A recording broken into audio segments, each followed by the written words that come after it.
Hola amigos de Robot Junior, hoy les vamos a enseñar un cartel que hemos hecho en la impresora en 3D.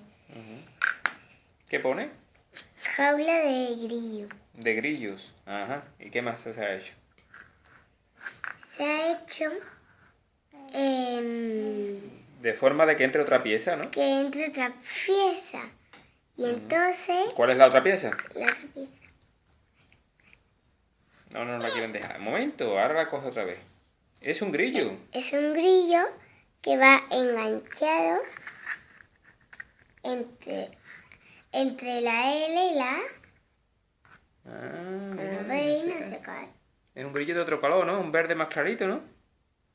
A ver, déjalo puesto ahí, que se pueda grabar. Aquí, déjalo puesto.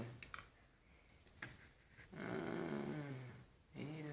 Y es un poquito de otro color, ¿no? Sí, es verde más clarito. Es verde claro. Y entonces es un puzzle porque se puede quitar y poner, ¿no? Quitar y poner.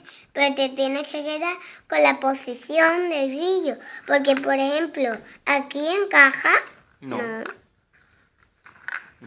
Aquí encaja, no.